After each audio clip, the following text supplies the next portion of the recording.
RPG for You and Me presents Neon Heat, a duet actual play podcast using the Savage Worlds rule set in our custom cyber fantasy setting. Thank you for joining us, and welcome back to Caldonics. Previously on Neon Heat, Athena manages to stabilize Tuca, and they make an invisible mad dash to a nearby canal to escape the prying eyes of additional hitmen posted outside. They return to Athena's apartment, hoping that Pavi can assist with Tuca's severe wounds, and Athena and Pavi get a chance to air some unspoken worries to each other. After they realize Tuca's wounds need further assistance, Athena needs to get to the spire and find Roja. She checks on Zadal as she's picking out some less bloody clothes, and is about to head out when she's stopped by Thalassica, who informs her that she and Zadal had a little chat.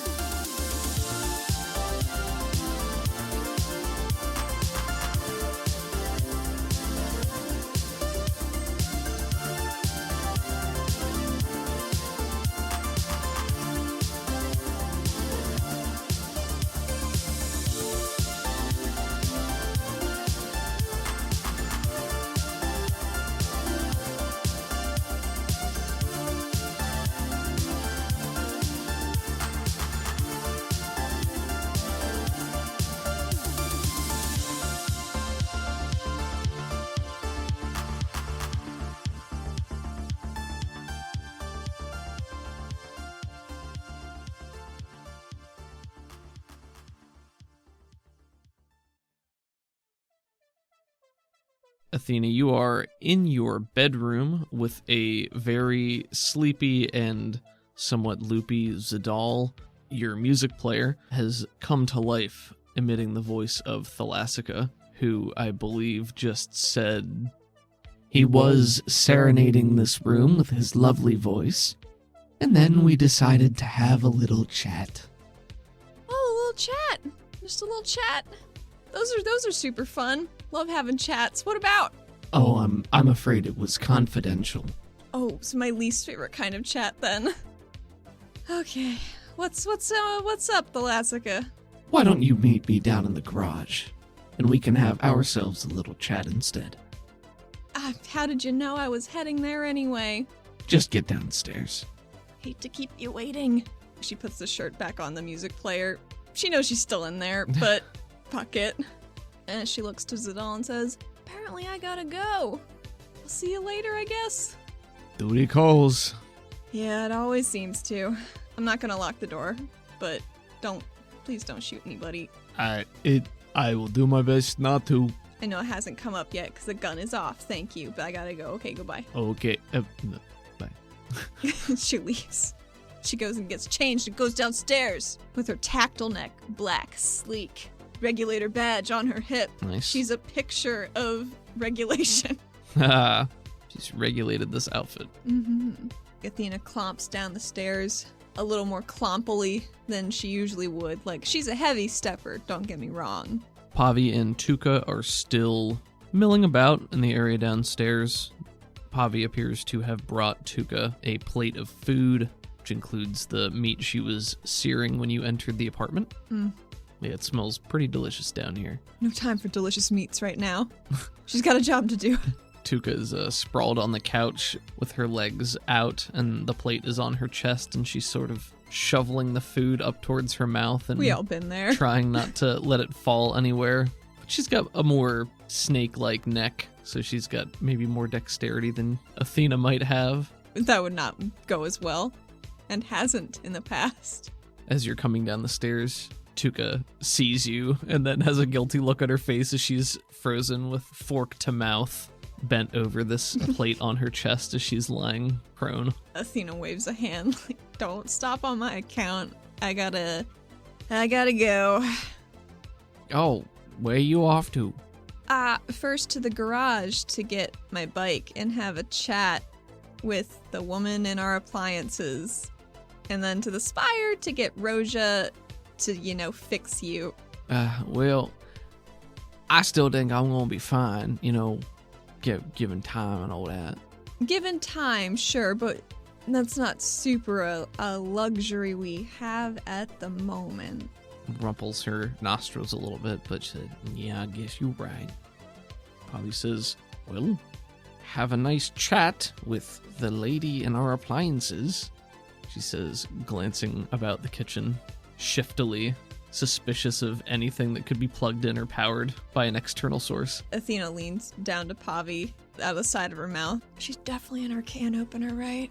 I don't know how it's gonna happen when it goes up. Where's it gonna come out of? It's gonna be loud, though. Pavi looks very tired all of a sudden. Yeah, I guess. It shouldn't take too long, so hoping to be back before... I was gonna say back before sunrise, but I guess that doesn't... Welcome home. I'll get there eventually. She nods to you. Probably. Turns to go about tidying up the kitchen. Pavi, is my bike okay? Is it good to go, or did it get too dinged up to drive? It has a couple of holes in it, but I'll get it repaired. It'll be fine. Is it something I could fix real quick? Are these bullet holes critical bullet holes, or can I kind of just smooth them over? When she says that with an arcing hand motion, she makes something in the room that's metal ripple. You can probably fix it. I just didn't really want it to be out in circulation with a bunch of holes in it, so I think it'll be fine. Sure. Cool. Well, I'm gonna take that so I have less chance that I will get accosted on my way to work. That sounds good. And I guess I'm gonna go find Roja and ask her to come on over. All right. We'll be okay here, don't worry. Okay. She nods to you with a small smile. Athena nods and tries to smile. It's more in her eyes. I think Pavi she gets waves that. at Tuka. Yeah. Tuka lifts a hand and says, thank you for, saving my life. That was nice of you. Well, endangering and then saving, so I think the slate's kind of even on that one. Okay. All right, if you say so. I'm just gonna... I do. Sit here and have more of this delicious food. Pavi, my legs hurt. Can I have more, please? Can you bring me more? Pavi turns to you and gives you kind of a flat, I think Athena takes her you're plate to fill it up. You're leaving me with this. Athena refills Tuka's plate before she leaves. And Pavi gives you a, that's right, kind of smile. And she says, go on, get out of here. It'll be fine. All right. I'm sure I can persuade Roja to come on over before too long, so don't get in any scraps while I'm gone. I'll try. Athena's gonna go to the garage. And as you pull the door closed to head out, probably just hear chatter between Pavi and Tuka beginning conversation across the room. The stuffiness of the garage hits you as you enter. It's cloying, maybe with a touch of moisture and the scent of that Cori ozone mixed in after Pavi had smashed up those crystals. The lights buzz to life and maintain a pleasant hum in your ears as they ease the strain on your eyes. She catches a little bit of that must and flicks on the ventilator fan. She can't have Pavi coming down to a dusty garage to work. It goes... Dusty, musty. Starts air circulation. Wonderful. There is... Alright, this might be a stretch. Do you remember in gym class in grade school, they're like little boards with wheels that you'd slide around on? Yes, I love those. Those were the best days. You got to race on them. I don't know what they're actually called, but practically in a garage type environment, it would probably be used for laying on your back and getting under something, yeah. One of those wheels itself into the center of the room, and then there's a small shimmer of blue light. The holographic form of a hooded Thalassica shimmers into existence just out in the open area, and they cross their arms and look like they're leaning on their hip a bit as they wait for you to come in. Oh, well, she goes in, and I think she looks down at the very non-mechanical wheelie thing, just points at it. Isn't it easier to start with something mechanical? That seems like a tough job. It wheels itself around. Holographic form is sort of moving about, and it is your size. Well, I suppose that depends on what your end goal is. A couple of minor modifications is usually the best route. Not to get to the point of it, but I've got to go do an interrogation, and I kind of figured you know everything's cool because you didn't check in with me right away about, like, Troy being dead and whatever, because that was my job, and it's done. Finished it up. What else you got for me? She says, shaking her head, and she knows she's in just absurdly deep. Well, I didn't check in with you right away because you've had company, but yes, I knew you were alive, and I'm glad you made it. Well, I gotta say, me too. It was a near thing. And Harlan is taken care of? See, yeah, I thought he was. Generally, when you put that much energy into a dude, they just blow up. But he didn't leave an imprint on the island, and there was some weird shit going on with Isaac, so now I'm a little worried they might be sharing a brainscape or whatever the fuck, so I gotta go check and make sure that's not what's happened. But maybe, fingers crossed, I just killed him really well. So as you're saying all of this, Thalasica's posture changes and becomes more alert and businesslike. It looks like they're pacing as the wheelie cart begins to squeak its way around the room. Dolly itself about. Yeah, it's a strange image because Thalasica makes no noise on their end, but then as the image appears to be walking, the dolly speeds up in time with the pace of a stride. So Must have been hard to program. Thalasica's image shakes its head when you're talking about the imprint being gone and sharing brains and all that stuff. It should be impossible. If he's dead, he's dead. If he's not, he's not. But the rest of that doesn't make any sense. Shouldn't be possible. Well, there are a lot of shouldn't be possibles thrown around since I got back to the city. Maybe it's just one more. Regardless, I gotta go find Isaac. Tuka stashed him somewhere. I was gonna go do that, but then Olivier sent a hit squad. Don't know how she found Tuka. Probably just followed me, maybe. I don't know.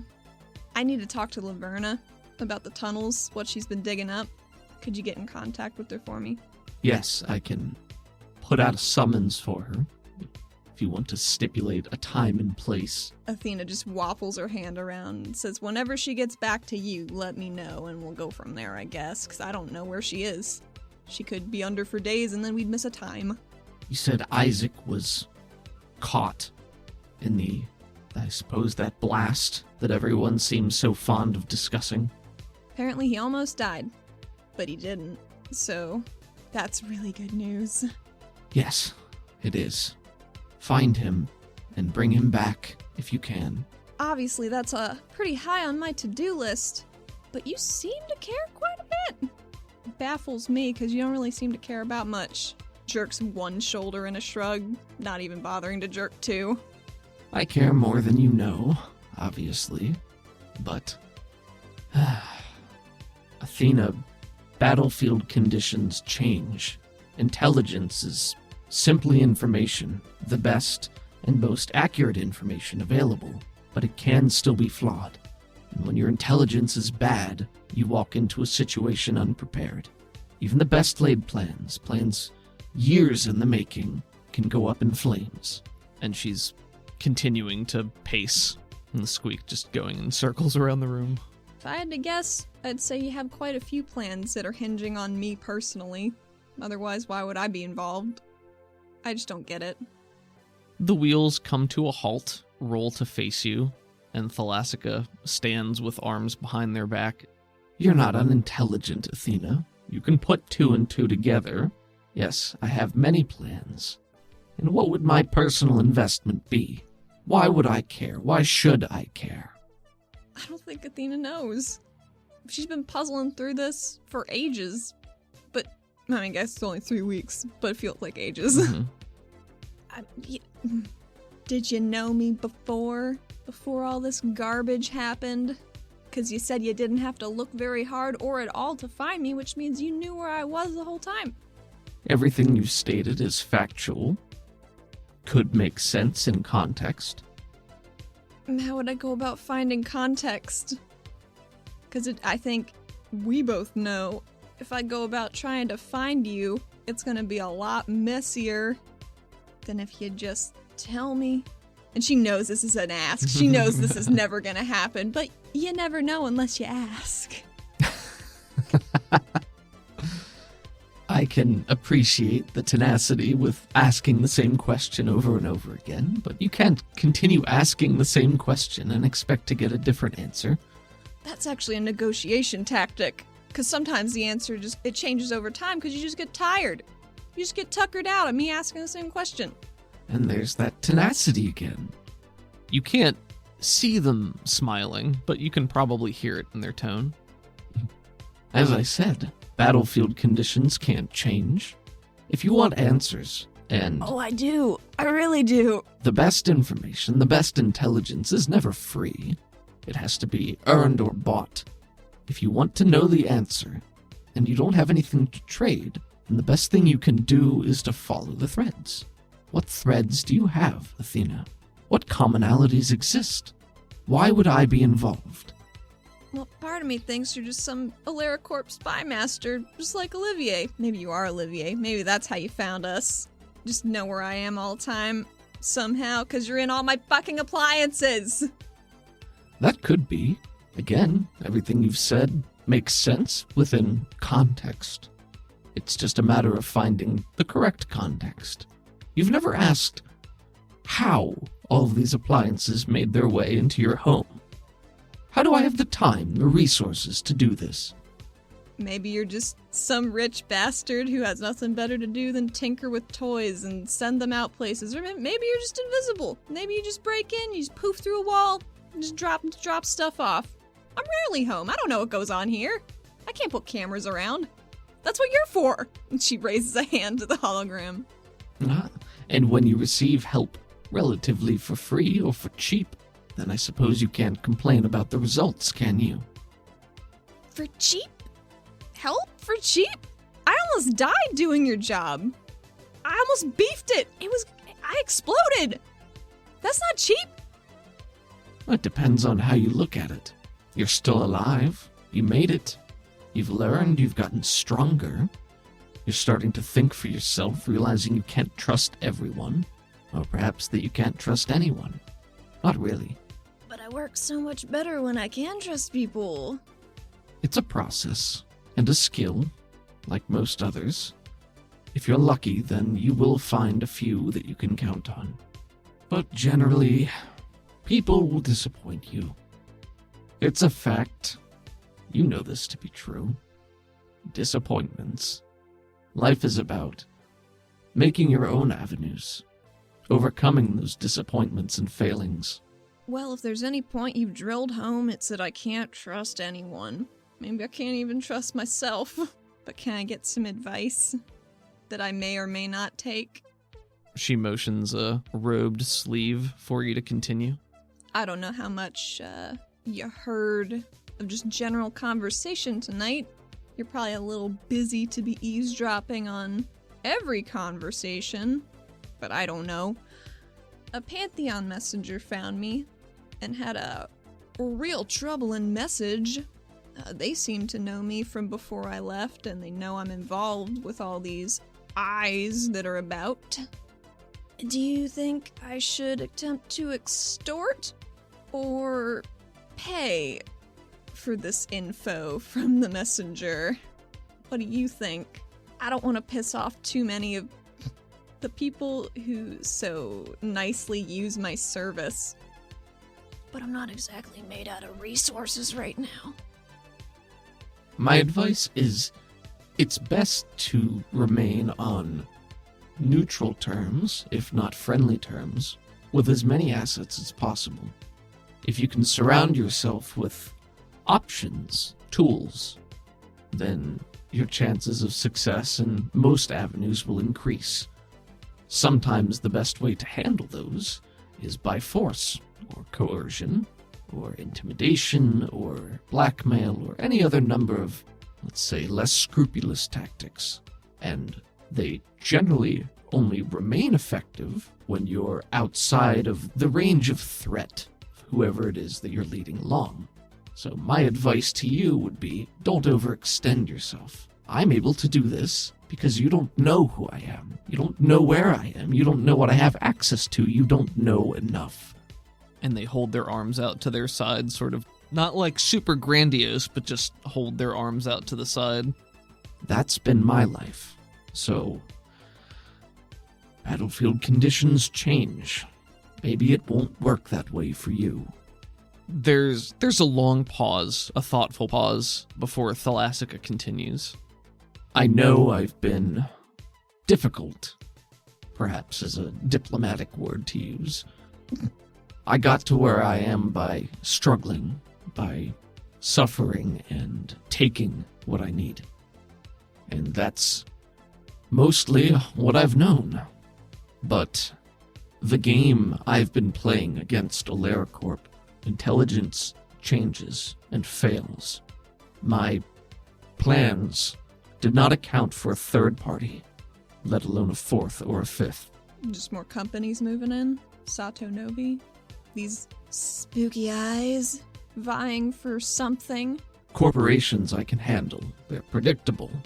They have information I can track. But these eyes are an unknown quantity, and based on what you've seen and told me and what I've seen over the last several days and weeks, we have reason to believe they could be in collusion with others.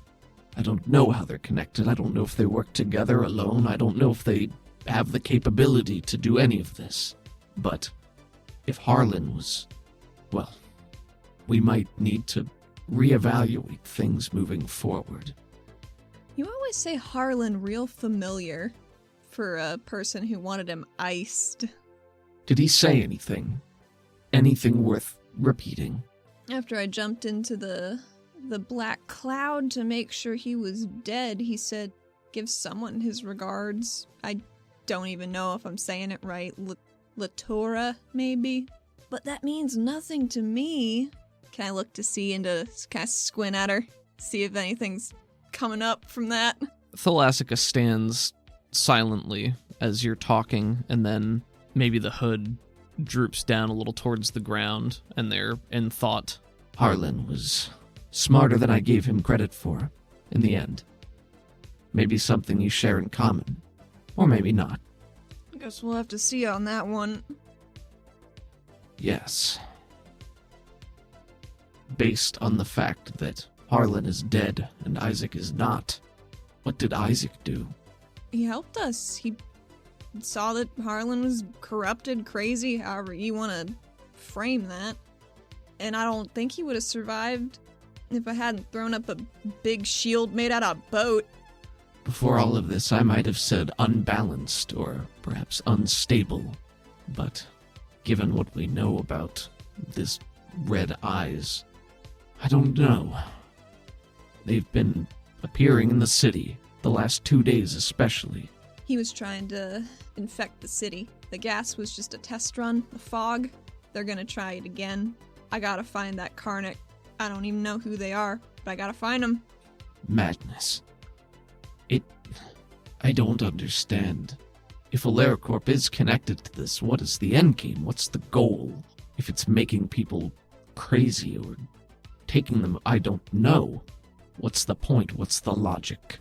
I don't know if there is a point to what these red eyes are doing. I don't know what they're tied to. It seems like purple is more firmly rooted in AleraCorp, just from Olivier maybe, sending those purple assassins, doing what she does, I guess.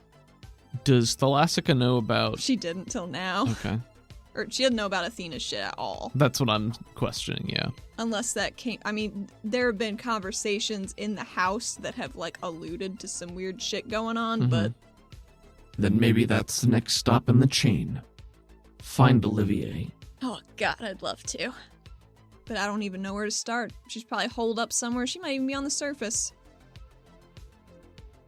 Can you put out feelers to find Isaac's other brother? I assume you mean Veli. Well, he's the only one left alive, isn't he? Yes. He's the last. The way Harlan was talking, he might have taken the warband from him. Because he was talking about, oh, Isaac, you're gonna leave him without a... She's trying to do a voice, but it's not going well. She abandons that. You're gonna leave the tribe without a leader again. Implying that he was leading the tribe. But if Isaac left Veli in charge, it seems like there's only one way they like to change leadership that he told me of. And Isaac doesn't want to look for him, but I gotta know if he's alive. Yes, they do enjoy their more primitive ways. Why would Isaac not want to search for his brother? He said he just didn't want to yet. I mean, he's probably incredibly ashamed. He ran away after murdering a brother. His whole tribe cast him out. He probably doesn't want to look back. I get it. I have to look back, though, because my back it's all around me. It's not just in back anymore. Isaac has had a difficult life. I will see what I can dig up on Veli. He's a Troya. He doesn't want to be found, he won't be. But it's been some time since I've searched. I'll see what I can turn up. Olivier should be easier to procure. I know we can set a trap for her, lure her out of hiding somehow. Does Thalassica know about Benicia right now? She has not been expressly told about Benicia, because Athena's still not super sure. She's not Suzette Olivier. Sure. But Benicia has been mentioned in passing, I think, by Zadal, maybe Pavi at this point, so. Gotcha. Who fucking knows? Makes sense. She seems like a smart lady. Drawing those lines. Mm-hmm. Making a fucking sweater. Should this trap be of a more lethal variety? We shouldn't kill her until we get the information we need. If she's a problem, we can dispose of her. But if she's an asset, we can use her. These eyes, whatever's going on. Tread lightly. It's playing with fire until we know what they're capable of, or what it is they want. Athena scratches the back of her neck. I'm like, yep, who knows? I'm gonna roll notice. Okay. Seems about right. Do I have to roll anything? I'm gonna say no because they rolled a 3 and a 2. So. Athena's gonna try and divert the conversation swiftly away from eyes. I think I might have figured out your endgame for Bolt. Been doing some churning through that in my downtime, which I've had ever so much of. Oh, please, enlighten me. Well, I mean, if your goal is to destabilize AlaraCorp and you want to take out maybe the top, wouldn't it be nice if there was a big, dumb, meaty puppet to put there instead of him? That's a blood relation. Seems pretty good to me. Thalassica shakes her hands out of the robed sleeves, and you note that they are covered in black gloves, but then holds them up very theatrically and just claps slowly several times. Athena puts a dainty little hand on her chest. Did I get it? Did I do it? Well, that's certainly one use for him. But yes, ideally. Someone beloved by the people, but stupid and pliable, to put where you need, when you need them, and then whisk them away to be distracted by shiny things. I'm gonna keep working on that. Might have an idea. Please, do tell. I keep thinking about Shazad. He'd be really good at it. He wouldn't... Well, I mean, he could still kill people, and that wouldn't be great, but it would be much harder for him to kill people.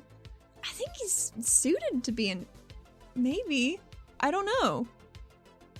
Shazad, that boorish display. You a little too fancy for the city's prime pastime? A little too fancy for that? Hmm? Violence is a tool. It's a means to an end. Making it fanciful, making it a spectacle, something to laugh and jeer at, is distasteful to me. It's a trade I ply in, true, but gravitas, I believe, is more appropriate for such dire dealings. I'm just saying, people might like him better if they see him in the ring, being a doofus. I'm not discounting that. I'm simply stating that the hobby is not to my preference. Athena pulls an invisible notebook out of her back pocket and writes down, "Too fancy for Shazad." Check. You can't see Thalassica roll their eyes beneath the hood. Just compiling some notes here. She flips the invisible fake notebook shut and puts it away. For effect. It could work. Getting Bolt to the top of the hierarchy won't be easy, but ultimately, the people of Caldonix need to tolerate him, if nothing else. That could be favorable. We just gotta get them to start rolling out plushies of him. I think that'll be the tipping point when we know we've got him. What, his Jolt energy drink wasn't enough for you?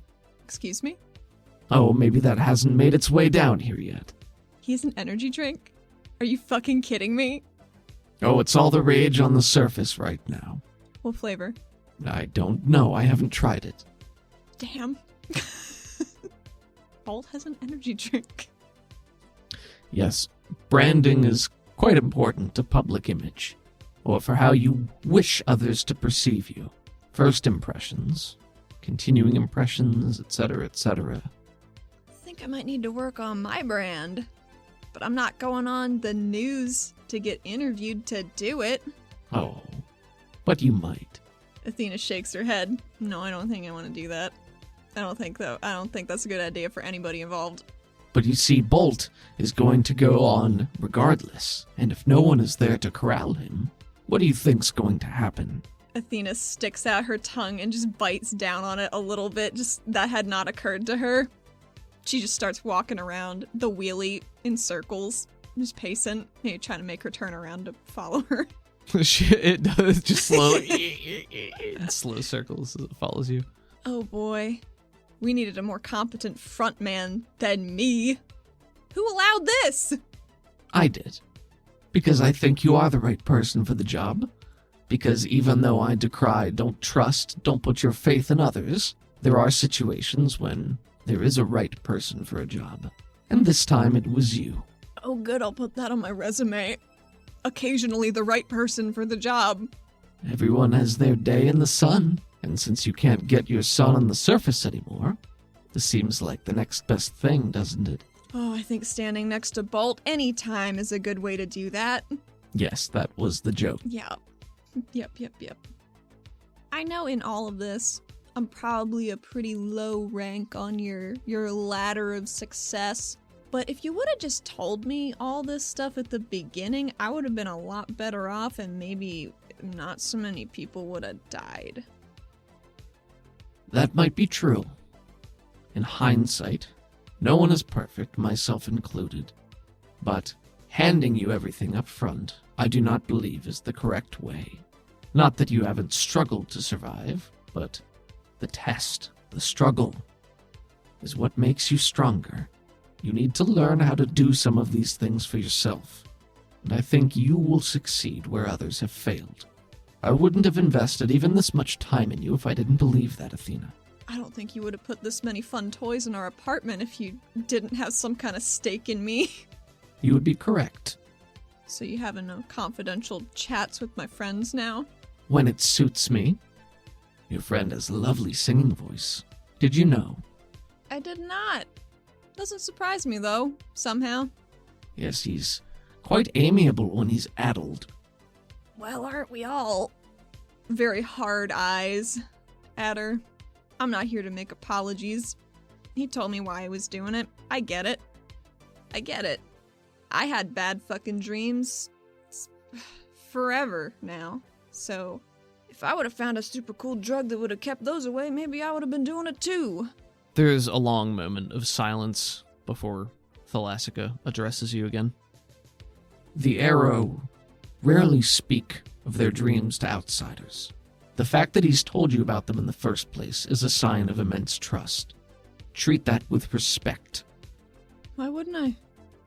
I have a lot of respect for all my buds. She says, pointedly saying buds. I don't doubt that you would. But you should understand the significance. Not treat it as something idle.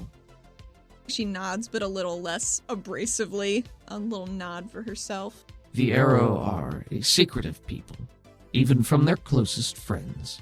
But they are strong, and far more capable than most give them credit for.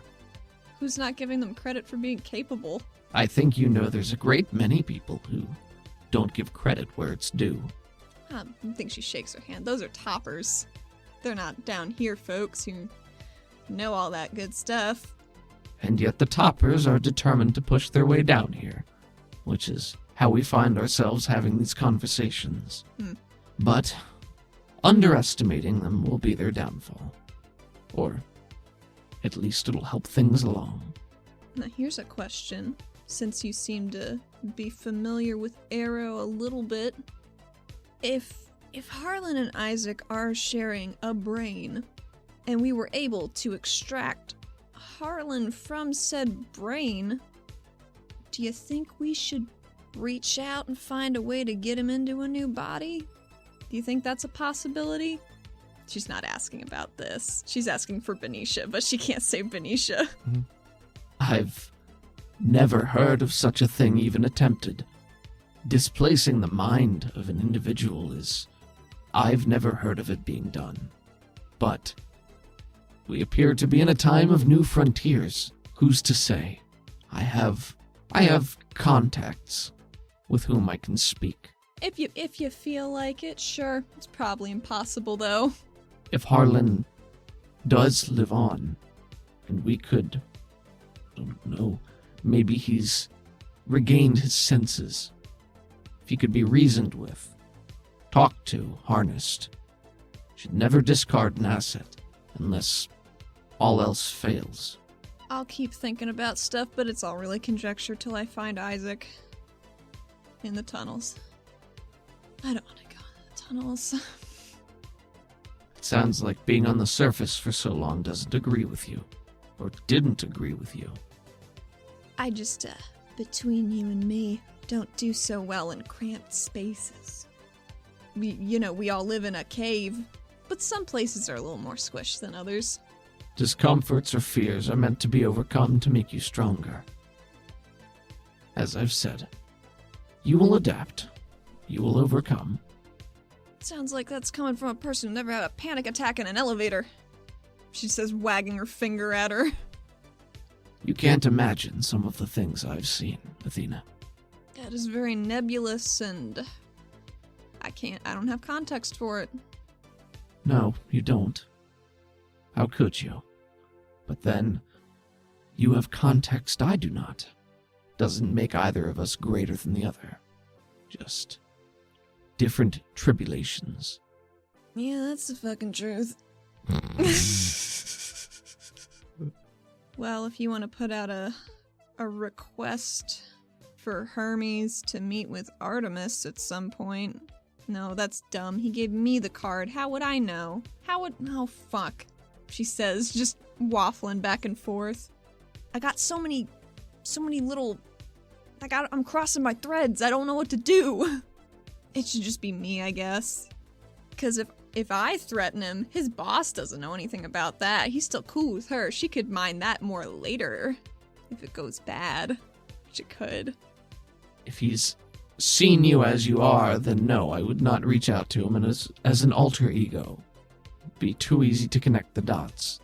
I mean, you could summon him under the guise of someone else. You could put in a bid for a different job, surprise him, and trap him. I could do that. But I think he has to know where Olivier was, because he gave, he talked in her voice, so he had to get that from somewhere. Talked in some other weirdo's voice, so I just need to find out where he went to go get those things, and find out what's going on. That'd be super. You don't care for investigation, I take it. What gave you that idea? Is it this badge here? She flashes the badge on her belt. It's so blue, you see. I suppose that's where we differ. The hunt is part of the thrill. It's part of the chase. Digging up a lead, following it, seeing where it goes, seeing how many branches fall off the tree, until you go down far enough and you've found the root. I'm just glad someone likes doing it. Maybe I should invest time in getting a little better. This is just gonna keep going, right? I gotta get good at it sometime, I guess. It doesn't need to be a passion of yours that you pursue in your free time, but you should know how to do some things, I would think. I'm sure you would think. You're better at smashing things head-on than I am. If that makes you feel any better. Weirdly, not today. Well, I can put out a call to Laverna. That's simple enough. What do you want to do about this messenger and Olivier? A meeting is me, regular old me, for Hermes, and I gotta... As far as Olivier, we gotta find her. We gotta find her fast. I also need to find Zimmy and Krell. What do you know about Krell? Saw him in Strickland's office. He's involved with Troya. Troya might not like him that much. Well, might not have liked him that much. But he's a smuggling conduit. So I need to find him and shut him down. Maybe he has red eyes too. Maybe he can help me find this foggy little bitch. I can look into it. Keep plugging away on your end, though. I wouldn't deign to stop. There's far too much going on for me to take a nap. I believe I can draw Olivier out of hiding, but you'll likely only get one shot. That's generally all I need. When you're sure you want that to happen, you let me know.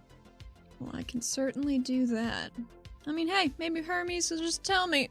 With that, Athena throws her leg over her bullet-holed bike and runs a hand over it and shimmers away all those bullet holes in a little ripple of metal. Cosmetic damage only, but luckily it didn't take any wounds. Nice. You're getting quite proficient at that. Oh, it's the first thing I learned how to do. I should be pretty good at it by now. Do you remember what I told you about Zaxby Zadar? I believe it was somewhere along the lines of watch out for that little snake. That sounds about right. Now more than ever. Now that Bolt is in the public eye, and things are changing and shifting, the power base, Zaxby would be next in line, so to speak, to take over AleraCorp. He has Bolt's ear when he needs to. If we're able to drive a wedge, that would be best. Could prove to be difficult. Might be easier to simply ensure Zaxby is nowhere nearby. Keep an eye out for him. He's clever. It's kind of a broad, ominous statement. But yes, I'll watch out for this man. I do not know what he looks like or what he's capable of other than he's sneaky. Is he Bolt's dad? No, he's Galassi's brother. Well, yeah, but I thought Galassi was Bolt's uncle, right? I guess he got more siblings then. Does he only have one brother? More sisters? I don't know. I'm afraid that's a corporate secret. Secrets. She guns the bike to life. Does the Cori exhaust make the hologram flicker at all? Sure, why not? Woofs off the ground. Sparkly, yeah. The rolly tray gets blasted back by a gust of air off the ground. And it goes, and Thalassica's image flickers and rolls towards the side. Well, let me know about all that stuff. I'll let you know about stuff on my end. Beep beep. She opens the garage. Stay alive. People keep telling me that. Why are they so worried? She laughs to herself. Athena orients herself towards the spire and peels the fuck out. Man, it feels really nice to actually be riding her own bike for once. As you lift off with your Cori cycle, riding into the humid Caldonix night, the faint wind being blown by the enormous industrial fans whips over the frame of your cycle, and we get a couple of shots of you flying through the air and a panoramic tracking shot through the city, and we can see shots of the passing waterfront between the cracks of towering buildings in the city skyline. And the air is warmer because it's later in the evening, some mist and fog rolling in as it always does. As Athena is making tracks towards the spire, she would like to try and reach out to the purple, because it's been very dormant since that big, the big lightning explosion and then the big explosion, so she doesn't rightly know if it's even still around. Sure. You there? You still around? Purple? Hello? Make me a spirit roll. That's an 18, do ya? Goddamn, okay. When you're thinking and concentrating internally, it's like shouting into a hollow chasm where you feel yourself send the thought and intention out. And in the past, I think it's bounced back, not necessarily like an echo, but it's a reverberation back to you, something you can feel and understand. And this time, that hollow ringing lasts far longer, and the report that comes back to you is far more muted than it was in the last couple of days since all of this happened. It's an acknowledgement, but without much substance. Are you okay? Safe? Good? It basically feels the same. It's like a very vague, distant acknowledgement. She's a little worried it might have gotten blasted into disrepair by all of that exploding she did. Who's to say? She has no idea what's going on. I don't know. My name's Athena. I got no idea. I don't know anything about nothing. I I think she chose to reach out on the bike because she really enjoyed road trips on the surface, because that's not really something she got to do, so it was just kind of nice motorcycle thinking time.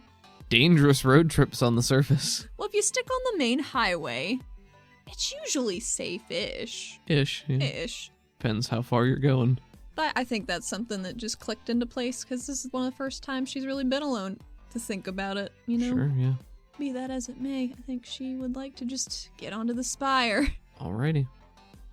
You are able to get back to Central without any problems. You can park your bike and enter by the entrance of your choice. She would like to take the stairs that are attached to the under parking area, so Sure. she doesn't have to go through the main lobby or anything. Yes, the spire looming like a giant spider-like obelisk, dark reaching into the sky with spindly legs supporting it, connected to the hub of highway stations, but you can take a set of the metal stairs up into the belly of the spire itself through the regulator-only entrance. Nobody's going to stop you. It's night shift, so it's probably a little less busy, but there's still regulators and personnel moving about here and there. Right. Where are you going? She is taking the stairs all the way down to Roja's level for the lab, hoping she's there. Yeah, you go the whole way to Roja's lab, and as you turn the last corner, you can hear some bustling from ahead, along with that same petrichor smell, the sweet earth in the air as you walk in She'd like past to hold her breath. Yeah, so as you remember to hold your breath and walk into Roja's laboratory/office space, you can almost sense the foul smell passing over you, and Like a you shadow. like a smelly shadow. And this room is a strange parallel to your garage back home.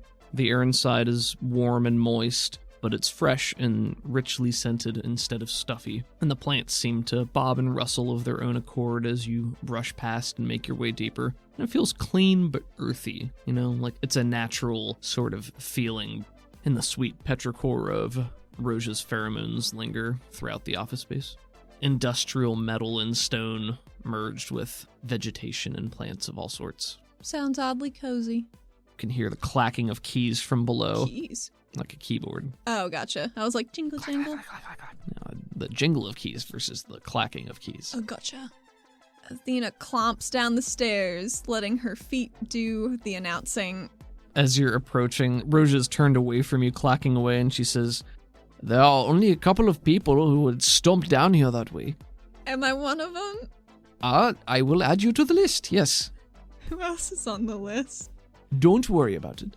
Punctuates that by pressing a key on the keyboard with some finality, pushes herself to her feet with her vine-like appendages. Roja is Yara with her 2 extra sets of legs that protrude from her back, her long green vine-like appendages. Ochre skin, her eyes are a bright, verdant green. Her hair is steely gray intermixed with that same green, bound into a braid that spirals down her back. She is wearing a white lab coat, an athletic tank top, and shorts with sneakers. As she is Yara, she also only has 3 fingers to each hand, 2 fingers and a thumb. And they push her up into the air and swivel her to come back to the ground as she sees you. And she says, "Oh, you're back so soon. Well, I guess it's not soon. It's been a day." As Roja moves over to you, she notices that your hair is now askew. This braid that she had put in for you earlier, before you had left the spire, is a messy wreck. Is that fair to say? I think it would be, as she's combated with it in and did a lot of hustling and running and On the stressing cycle, and on the cycle. Yep. What happened to your hair? I worked so hard on it. I didn't, but... I think the same things that happened to the rest of me, probably. What happened? She scratches her head. Oh. You walk in here with an expression like that? I think you're gonna be a little irritated with me. I am irritated with how long it's taking you to get to the point. She just walks in real close and whispers, "I got Tuka hurt. It was my fault this time. Please don't be angry at her." She sighs. What happened this time? Hit squad. She arches an eyebrow. Actually, her eyebrows are her extra eyes. Oh shit, thank you. Man, I'm bad at this. Well, I mean, Yes. you don't do the drawings. I know, but I do created the the races, so yeah. And the Yara also have a second set of glowing eyes that give them infravision, so they can see heat signatures. Not always open. Not always Sometimes open. open, though. But yeah, they're where her eyebrows would be. She quirks the brow ridge, and it still makes her eye go in that position. Mm-hmm. Hit squad. Yeah, Olivier is very, very, very determined. Well, I don't know that would be your fault. I believe I warned you about spending time around Tuka before, if you recall. And she jabs a finger into your chest and pushes you back a little bit. She puts up one finger. She would not have gotten hurt if I hadn't misread the situation. I did something, in hindsight, very dumb. I don't need your explanation. Moves over there and says, Where is she? Is she upstairs? She's at my apartment. Why would you take her there? Because I thought Poppy would help. Javi is not a doctor, Athena. She whispered, when we were on the surface, she jammed some crystal stuff into me, and it worked really well. She did what? She jammed it into you? Yeah. Oh. It worked. It worked. It worked. It's a risky proposition at best. Well, I was pretty bad off. All right. She tried. It just didn't go off. And she holds up a hand. She says, It's fine. How bad is it? They shot her with ice. Oh. Is she conscious? Yes. She's okay, but if she's okay, but she's not okay, you know. Sure. Did Silas ever find his way down here? For what? I guess not. I told him that it might be prudent for him to take a nap around people that he seems to at least have passing amounts of trust with, because people are starting to notice. He's being real fucking squirrely. Oh, no, I haven't seen him. Wonderful. She says, throwing her hands in the air. I've been down here for some time. I went to check on a few patients, but I haven't seen anyone else. I was gonna go just start interrogating, but now I'm feeling very motivated to go check on Silas. If you'd like, I don't know that he's here anymore. It's quite late. Oh, he's always hanging around. Like a bat. I think you should get some rest as well, Athena. I slept for 2 whole days. I'm fine, she says, shrugging, clearly not looking fine. I can be your physician, but not your parent. Not that I'd want that job. Yeah. Listen, I will go to your apartment, and I will find Tuka, and see if I can administer some assistance. Thank you. You're welcome. Just want to make sure we all make it through this in one piece, you know. I do know. Have fun with your interrogation. I hope you find something useful. She takes a beat and goes to start leaving, and then she taps on the railing to the stairs once or twice and turns back. Anji's bad news, right? Rouge's head snaps over to you as you name drop Anji. Yes. Have you met her? Nope. Where is she? I don't know. Has she been in contact with anyone? Probably. I don't know anything about this person, but Okay. I'm getting a feeling that I have to find her. Okay, so you know that Pavi saw Anji, so this is a lie, It's a right? lie. Okay. This is going to be your persuasion. Gotta be a 7. It does not beat a 7. There's 1. That does not either. 1 more, I suppose. Farewell. Bad. Okay. It's probably the dice want to tell a story. You say that, and Rouge's face firms a bit, and she says, I will go and talk to her. Pavi, not Anji, obviously. She is... trouble. moves quickly to gather her things into a small satchel and slings it over her shoulder, and then starts pushing her way up the stairs. Trouble like me. She's past you going up the stairs, but she pauses and turns to you and says, in some ways, maybe. She's a different kind of trouble. Trouble in the sense that bad things seem to follow both of you, but I think she is more selfish than you. You, at least. You care about your friends. You look after them. Anji cares about herself. Anji moves on and leaves others behind. It's what she is best at, and she doesn't care what kind of mess she leaves behind her. Oh, good. Good. Roja, I'm gonna figure this out. I'm gonna figure this whole Anji thing out. Don't worry about it. What's to figure out? Just leave her alone. Let her disappear. She always does, eventually. But she might be able to help us with our brain augmentations to keep him safe. Taps her circlet. She just gives a little huff of a laugh. Of course she would need to be involved. Why wouldn't she? Why would it be easy? Why would anything be easy? Ugh. I'll go see Tutuka. I'll talk to Pavi. Don't go to talk to Angie by yourself. And when you do, don't take Pavi with you. Nope, I would never take her anywhere even close, because, boy, that seems like a wicked bad scene. Pavi, and she hesitates, sort of rolls her neck a little bit and says, Pavi has a tendency to tread down old paths if it pleases her. She cares about the people who have come and gone from her life. You know that. I do. As evidenced by how easily she welcomed you back. Well, Not that she shouldn't have. it wasn't necessarily super easy, but I get it. It was hard because she cares, Athena. Regardless, we should limit our exposure to her as much as possible. She is, and she grits her teeth a little bit and says, talented. Athena squints and looks irritated as well off to the side. I don't like her, but I also won't disparage her ability for the sake of convenience. If this is life or death, if it means that we will all be safer, it is worth considering. I mean, do you want to come with me instead? She straightens up a little bit and there's a glint in her eye and she says, yes, I would like that. Athena cracks her knuckles a little bit. Sounds like a plan to me. Roja gives you, again, one of the few genuine smiles that you've gotten out of her.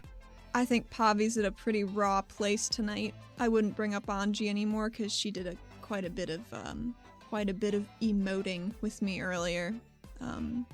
We can revisit that at a time when everybody's a little bit more emotionally stable. Whenever that will be. But, noted. I'm not always great with that sort of thing anyway. Do you mean emoting or keeping your nose to yourself? Because, man, I'm bad at both of those. I would like to say emoting, but who's to say? I had a pretty hard time reading you at first, but I think I'm dialing in on it. Oh. Maybe I got your number. Maybe. She walks by the mushroom plants and forgets to hold her breath and chokes. So you say that, and then you start choking on the stench. Immediately. And then I think that gets a very genuine laugh out of Roja. You're welcome to think that, if it makes you feel better. I'm no inquisitor. Keep walking, Sedaris. Mm-hmm. And she pushes you with one of her vine tendrils to go further down the hallway. Walks. Gotcha. You guys get up to the main floor, and Roja will raise a hand in farewell and then take her leave, leaving you to do whatever it is you are going to do. She's gotta go see if fucking Silas is in his office taking a nap like she told him to. You make your way to Silas's office. The door is closed. She knocks. There's no answer. She opens it. It's locked. But is the doorknob metal? Probably, yeah. Maybe it's not locked anymore, huh? Yeah, I'm not going to make you roll for that. I think you just open it. If you wanted to, you could just open a hole. Flicks the doorknob and it I was going to say squirts inside. You just squirt your way inside. Fuck. Squirt your way into that door. I stand by that. She squirts the doorknob inside. God, like fucking Play-Doh. All right, yeah. The door creaks open with an eerie... Inside, it's a dark room, completely dark, with only the flickering orange glow. She hates that shit. Everywhere, yeah. So immediately you are suffering from your phobia of orange in this room. You can't see anything aside from, just the glow from the cylinder in the middle of the room, and then the wall behind the desk. Doesn't appear that there's anybody here from what you can see. She checks behind the desk just to make sure. See if he's sliding under the desk. Yeah, you walk around, nobody's in here. I guess she leaves. Do you unsquirt yes. She makes it look pretty good. You put that toothpaste back in the... She puts the doorknob back in the door. Okay, that's fine. She just stands there with her hands on her hip, tapping her foot. Athena remembers she's got to go interrogate that Shadow Nakir with the red eyes. I guess she goes down to approximately where she thinks that will be, taking the stairs all the way. Sure, okay. She's stretching out her leg. It's feeling good. It's feeling better. She's in motion. The area that this particular prisoner is being kept is, again, further removed from most of the spire, most of the holding cells, almost like they have a wing to themselves. And you get to the last stretch, and there are 2 regulators holding rifles, Corey rifles. One of them is a human lady with a short pixie cut, blonde hair, and the other is a male Ori with blue eyes and a blue crew cut, and he's got a short blue beard as well. You approach, and then the woman holds up a hand and says, "Hold it." She puts her hands up, holding. Can I speak with my prisoner? Your prisoner? Yeah, I brought him in. I've been unconscious for 2 days, so I'd love to have a chat with him. Uh-huh. And she's sort of tonguing her teeth as she watches you skeptically, and then takes a step or 2 over to a small side table and picks up a little clipboard with a paper on it. She says, I swear to God, if it says Bolt Buelig's prisoner, I'm gonna lose it. She says with one finger in the air and one hand on her hip. I mean, he is the one who brought the prisoner in. Damn it! I mean, he didn't say that nobody could talk to him. Good. Why do you want to talk to him? He's just a... And she gets visibly uncomfortable. He's what? I mean, you'd seen him, right? Well, I mean, I saw him when I, captured him. Fucking creepy. And the guy's nodding with emphasis. I mean, he was rabble-rousing in the riots the other night. Yeah, I mean, after he got brought in, he's just, he was in the cell and he was raging and raving and just bouncing off of stuff, and then it all stopped, Just it all stopped? Stopped being crazy, and then he just kind of sat there, and you'd bring him food, and he'd just sit there staring at you. His eyes would follow you, and he wouldn't say a word. Just sitting there watching. What color are his eyes? Red, I think. All right. May I? You want to take a crack at it, feel free. He doesn't really want to talk to anybody from what I can see. Everybody's tried, just nothing. Well, fingers crossed. Yeah. And she gives both of them a more amiable smile than her original outburst would have led them to believe. Yeah. And they just shrug, and they jam a finger down a hallway, and then there's another side corridor that leads to a cell. Hard glass. I think you haven't seen Silence of the Lambs, but it's like a Hannibal Lecter adjacent cell where the front is clear and there's a door in there, but the room itself is just a square, and there is a bed built into the wall. There's a sink, a toilet, all the basic amenities that would mean you would not need to leave this room. There's also a tray with food. I too am familiar with studio apartments. I assume you approach this cell. She does. Is there a chair in front of it?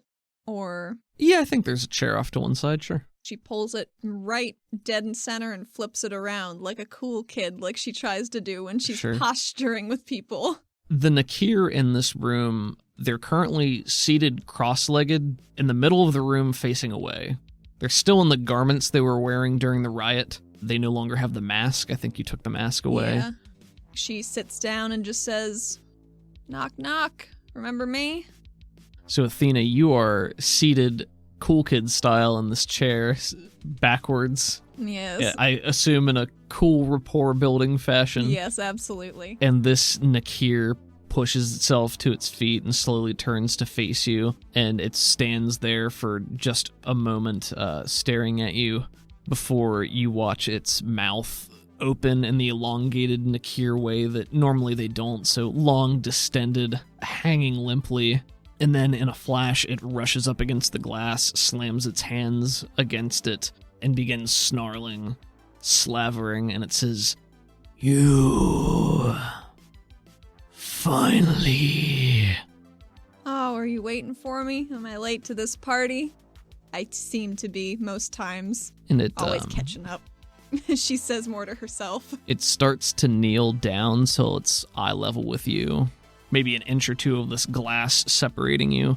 I don't know if you've had any kind of prolonged close quarters chance to examine any of them. There were the ones way back, the 4 of them in the interrogation room that just all died. That's right. This Nakir, they have a dirty mop of black hair, spindly limbs. Their eyes are red. And as it takes steps closer, you see the faintest black wisps of those shadows you've come to see trailing off of the eyes. It's not like you saw it before. Roll me a notice at -2. 6. You and this Nakir are staring each other down from opposite sides of the glass, and you notice that while the eyes are red, there is occasionally a very brief flicker in the eye of a different color. Almost like a spark or a mote. Athena's very tempted to cast empathy, but she remembers all the other people that she did that to died. Well, you know what? She did cast it on this boy once already. He didn't die that time. She'll wait till the end. Okay. Pragmatic. You may have a Benny. Oh, thank you. So you were waiting for me. Looks like haven't been eating, haven't been talking. Well, I mean, you've been screaming or whatever I heard. Why you waiting? You speak to the Nakir, and it doesn't change positions. It's still pressed up against the glass, staring at you.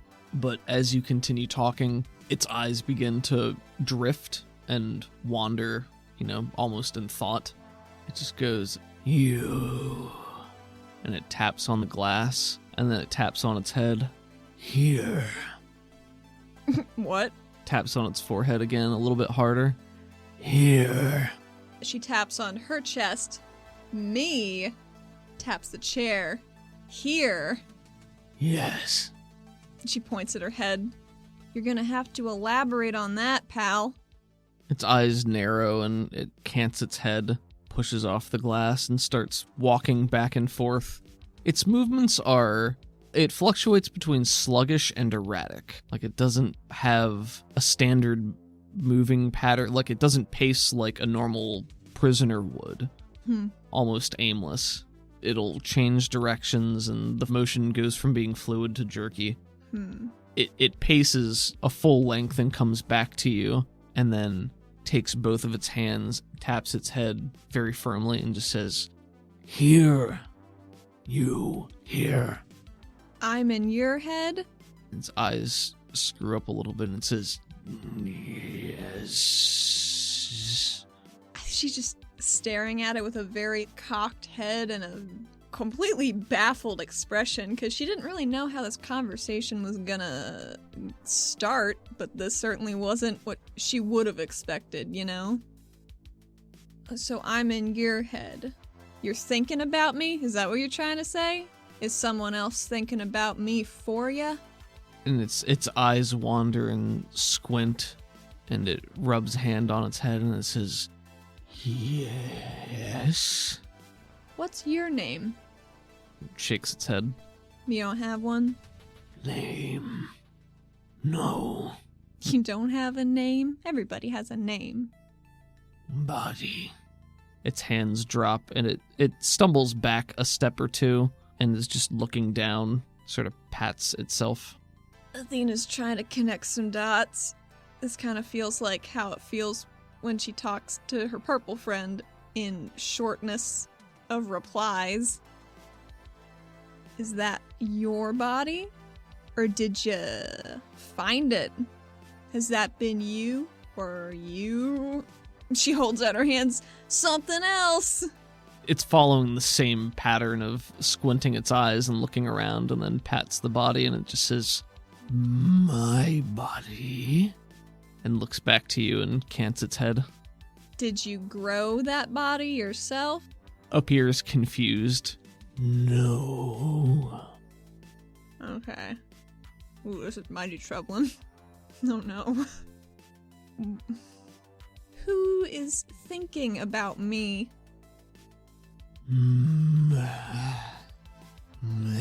Man. That's a good start. Does the man have a name? It gets up against the glass, and the Nakir mouth is sort of lolling open again, and the breath steaming up the glass as it she's looking away. leans on it, and it's just dragging, making a little squeaky sound. "Troy." He's dead. She says, not very sure about that right now. And it squints and rolls its neck around, and then taps its head again and says, "Not here."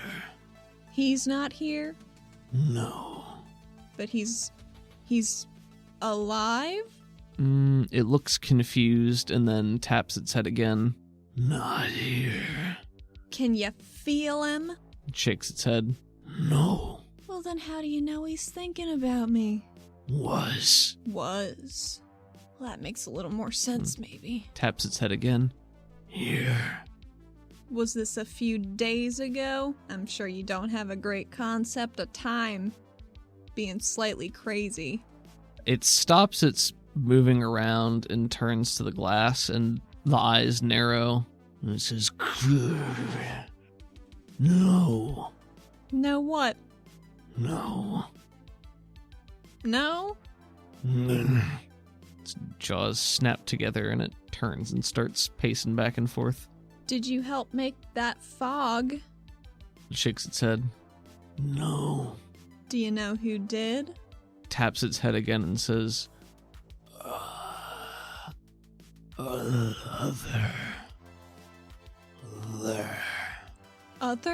Other? Other. and taps its head. Well, I know it was one of you red fuckos. That is not helpful. I need a name. God damn it. Stands up and starts pacing. I think that's an intimidate. She has some errant electric sparks coming out of her eyes as she says that. 8. Oh shit. Oh shit. Oh no. Oh my god. Fuck. 19. Well, I don't think I'm gonna Benny that. Fuck. It just narrows its eyes and goes, Nah. She says back to it, like, really shittily in the face, you know what I mean? yeah.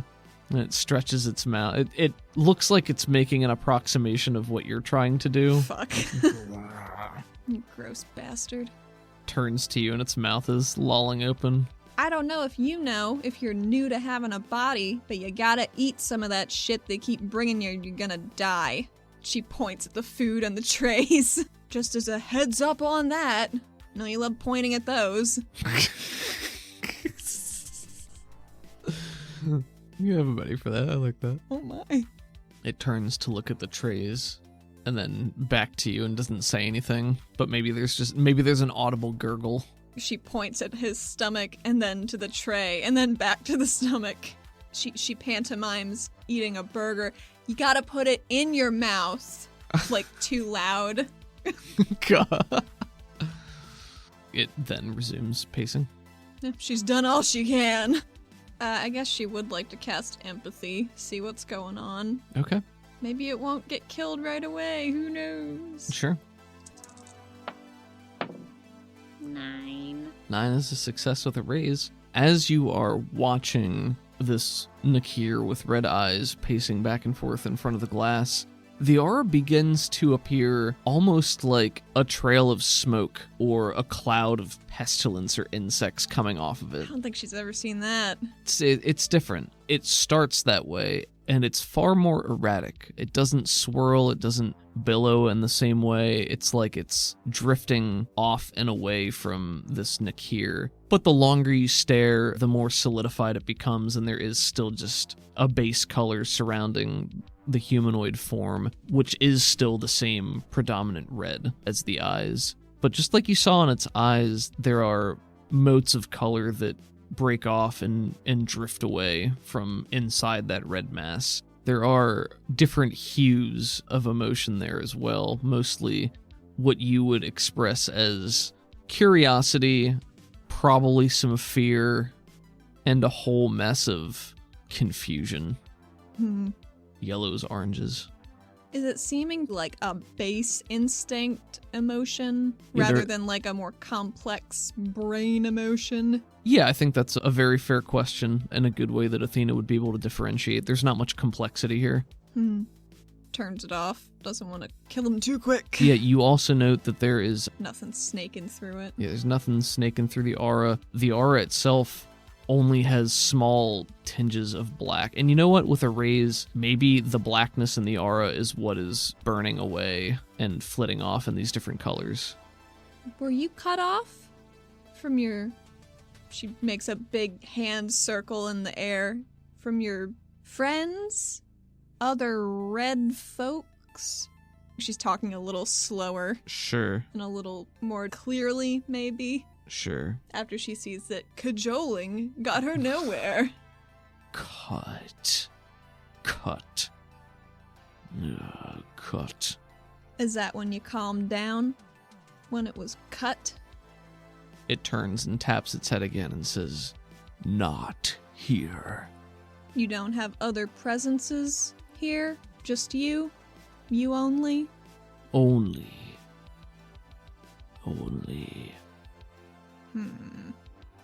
Did you used to have a friend up there? Taps her forehead, trying to indicate who they were maybe sharing a body with. Are you alone? It looks down and it's flexing its hands. Gone.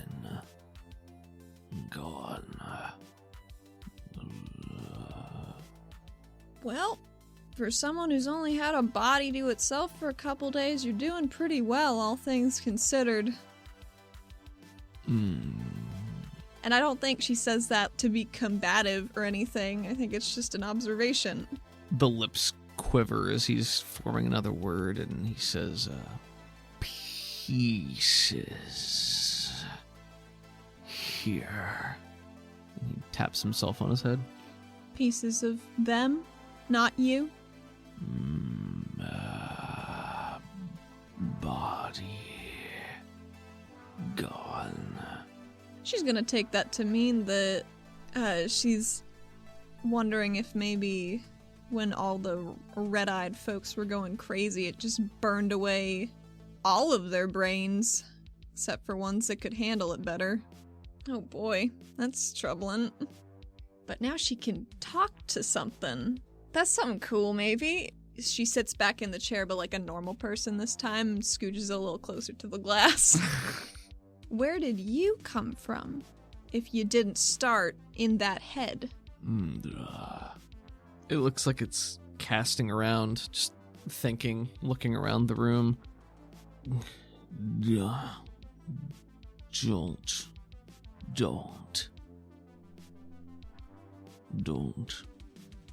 Don't ask, don't know. And its eyes narrow as it thinks. No. Shadows. Is that where you came from? Don't. She nods. She's gonna lean forward and whisper, "Alisa here?" Seems like danger. Seems like a dumb thing to do, maybe. She doesn't know. As you lean into the glass, it's leaning into the glass, waiting to hear what you say, and then you whisper that name, and its eyes fly wide open. It stumbles back a couple of steps, trips and falls over the chair that is in this room.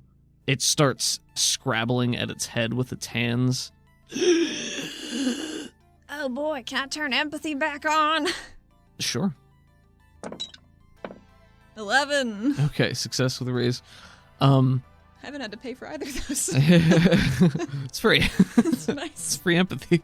It's on the ground. It's just rasping wordlessly for a couple of seconds, and then you can hear it start to say, "Sire," and it's clutching at its head. It's just starting to ransack this place. It's turning things over. It's Shit. smashing itself into the walls.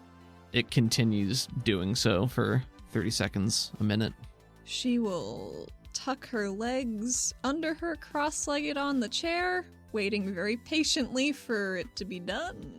So you've activated empathy. It looks like it did before, but now those black specks in the aura are pulsating and starting to wind back outwards. And it looks like those motes of color are conflicting with the shadow in the aura, all writhing together in this mass that is just as undulating as the Nakir in front of you. And it continues to just shriek and throw itself into things, and then ends up in a pile in the middle of the room, heaving and retching. It's very disturbing to see. I mean, it's just... sounds like a bad time. Yeah. It looks like it's in pain. Pretty substantial pain. Oh boy. Based on how you were speaking with it moments ago. Yeah. while it's having a tough time on the floor there, can she reach back out to Purple, see if it's hanging around? Make me a spirit roll at -4. -4, eh? Yep. I'll use one of these bennies you gave me. 29. Jesus, okay. She wants to reach out and say, I think this is like you. Can I help it? She's focusing very hard on looking only at this weird dude, and maybe still even when she has her empathy up, hoping maybe it can draw a conclusion that she can't. What comes back is a large portion of doubt, concern, and trepidation, and probably just a lot of sadness. Oh no. That you know is directed towards this Nakir in front of you. So I can't help him? Them? It's much the same. It's mostly uncertainty. It has nothing to offer you. The feeling you get is drifting in aimless waters. Nothing specific, no direction to point you in. Well, thank you. Doesn't hurt to be polite. In addition to all of that, there's also a healthy measure of fear that you feel cold in your chest, specifically linked to the words Ali Sahir. Whether you take that to mean you saying them or just them themselves, but linked to what you've just done, there's a lot of fear. Athena might have goobered this up, but she seems to have learned maybe something. Does he seem like he's calmed down at all? How long do you wait? What do you do? Once she sees it still having a tribulation. A floor trouble. Aw, you having one of your floor troubles there? Floor trouble. She walks over and squats down in front of the glass, puts a hand on it, and just waiting to see if it notices her being there. It does not. This might not be smart, might not be wise, but she's gonna go in there. Is she? I think so. We haven't really discussed, like, the mechanisms for cell layouts and stuff like that, so Yeah. I think for simplicity, since you're the one doing the interrogating here, there's probably either a key right outside or maybe there's an electric panel that you can open yourself. Beep, beep, boop, Or boop. like a Corey-powered, energy-powered Yeah. panel. But yeah, you may open the door and enter at your own discretion. I don't think she wants to make, like, a secret of her movements. She's being very loud, but calm, that makes sense. You enter the room, and as you get deeper in, closer to this Nakir, the mannerisms don't change. He's still just slavering, screaming, wrecking stuff up, but he begins to move away from you as you enter. Like, if you try to get closer, he starts to back away, and it's not a steady backing away. He throws himself away from you and then bounces back off of something but doesn't come closer. So it's sort of like a controlled trying to keep an area away from you. Right. She walks forward with both hands up, just up, very non-threateningly, showing she doesn't have anything. It doesn't really matter, because she can shoot lightning out of her hands. But it's the principle of the thing. And she's gotta just try and get closer and just be like, hey, you're good. Sorry, I fucked that up, huh?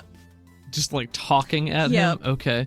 Make me a persuade at -6, probably. That seems right. And I will state that as you approach and are talking at him, so far there's been no indication that any words are getting through, and your calm demeanor is often being entirely drowned out by the hissing, shrieking, snarling noises that he is making. Right. Well, I mean, it's worth a shot, right? Yeah. That's a no-go. Thank God I have all these bennies. Oh boy. How many bends? 2 after this one. One more. Damn it, it's a 2! You do not have conviction right now, do you? I don't. Dare I spend my last benny? I don't know. I might need to soak when he bites into her fucking artery. It could be. But if I persuade him really well, maybe he won't bite her artery to start with. Maybe.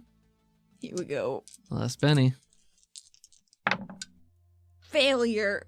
So you're just slowly walking forward, hands up, trying to talk him down right now? Yep. Okay.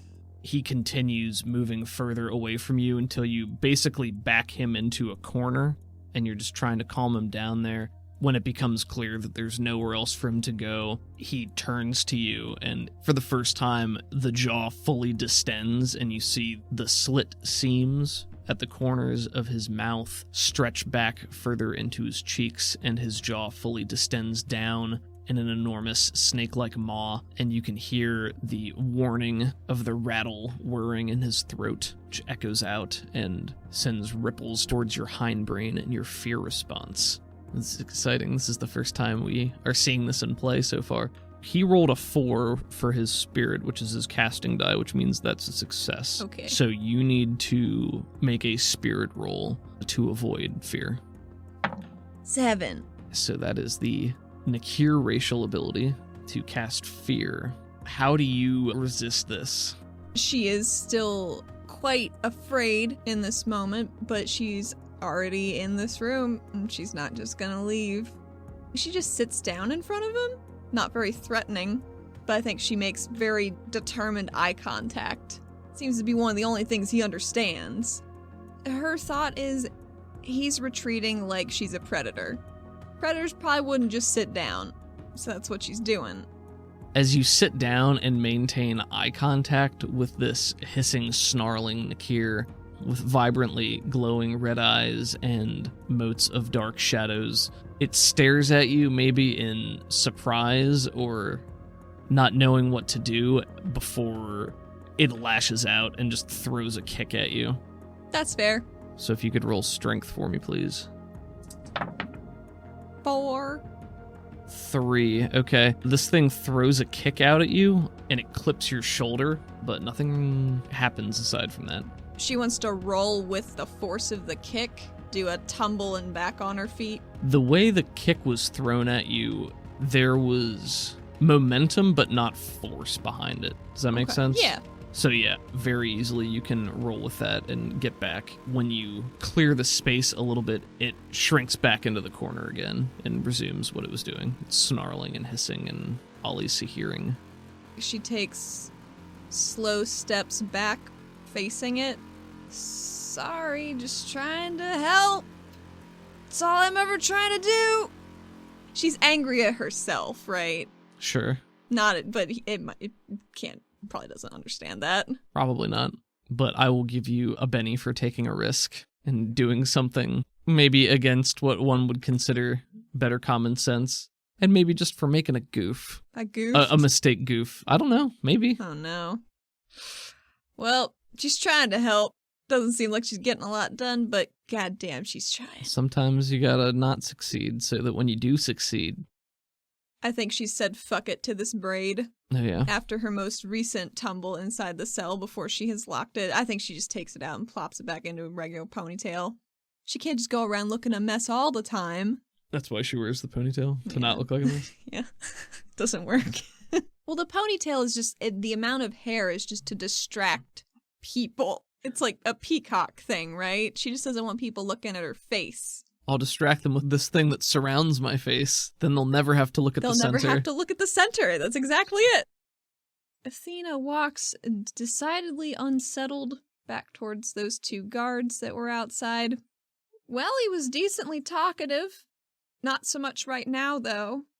Maybe somebody can show him how to eat next time you bring food down. Just eat something in front of him, show him how it works. His brain's pretty fucked up, man.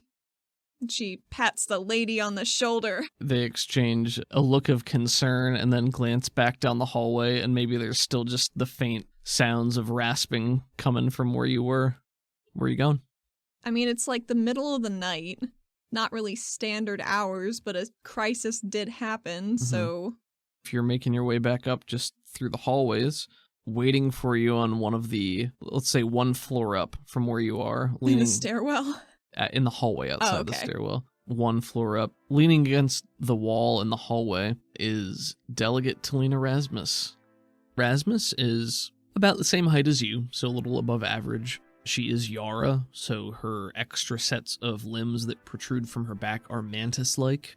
And her legs are predominantly white with some reds and pinkish purple tinge. Her second set of Yara eyes, directly above her normal eyes, are a light red. She has black hair of a medium length cut. She has some claw marks slashing across her face that have put out her right eye and her right Yara eye as well. She's likely in her late 40s, early 50s. There is a sword hilt dangling from her belt. She wears the purple delegate badge of office pinned on the left side of her chest harness. She generally favors a stern expression, but has been known to crack a grin from time to time. Athena remembers when she laughed at her when she was assigned bolt duty. Evening, Sedaris. Oh, good evening, Delegate. Taking a little midnight stroll. Well, I figured this was as soon as I could reasonably come back after Roja told me to go home. Well, she's got your best interest at heart, but not always what needs to be done, huh? Yeah. Took a look at the prisoner. I heard. Yeah, was it that loud? No, they just let me know you came down to see him. Yeah, we should keep an eye on him. Maybe a couple eyes. Maybe. That's why we've got some stationed down there. But, you're already back on your feet after looking the way you did. I can't really, account for how I did look. But, you know, I'm resilient, I keep hearing. Well, apparently you're still standing here. Mm-hmm. Yeah, you were, you'd had better days. You can put it that way and leave it there. The Arbiter said that you came to see me. Or tried to. But I was unconscious. Yeah, you were unconscious, and, well, the appointed leader of your task force was rather adamant that you were not to be disturbed. Isn't that peculiar? Isn't it? Some real funny business, I do remember you asking me to look out for all that. Yeah, and? Oh, business just continues to get funnier. I'm laughing. Glad someone is. She is smiling, but there's only trepidation in her eyes. So, you talked with Roth. Wanted to get the scope of what happened on the mission. From a first-hand, explodee. Means I was right there in the action, you know? Sure. Listen, what you did for the city, taking out those bastards from AleraCorp and all those mercs, was good work. Oh, thanks. We need more cleaning house, but, you know, they sort of look down on that sort of thing. They have good reason to. I'm not saying they don't. It would just be a lot easier. Anyway, I don't really think you're a good fit for regulation, if we're being honest here. What? Oh, I mean... damn it. I think you can do better. She takes a second and cranes her neck back a little bit as she squints at her, trying to puzzle through what she's getting at. All right. So you can do well with the Wonderbolt stuff, you know, because you have to. Right. Sort of mandatory at this point. You know, you can't get away from that, but it doesn't mean you gotta put your whole career on hold, right? I guess. I haven't really thought about it that much. It's been kind of a sprint from peril to peril. I haven't had much of a chance to, evaluate my career path. That's fair. Well, you've seen how much smoke and mirrors there is with Inquisition, so... Ooh, that's not my bag, I'll tell you what. Right, so... Isn't it more satisfying to just tackle problems head on? Yes. That's what I've seen you do. It is my most effective way to handle problems by myself. Yeah. Well, Joel could do that too, of course. He just, you know, he was more of a social butterfly. Man of the people, yada yada. Yeah. But, we could use more head-on problem tackling, if you ask me. I'm open to suggestions on how best to do that, but I don't know where to start. I mean, you can follow procedure, you know, most of it's experience, specialized training, pacification. We have a much greater emphasis on combat situations, battle tactics. You know, we get called in when it's bad, when it needs to be handled quickly.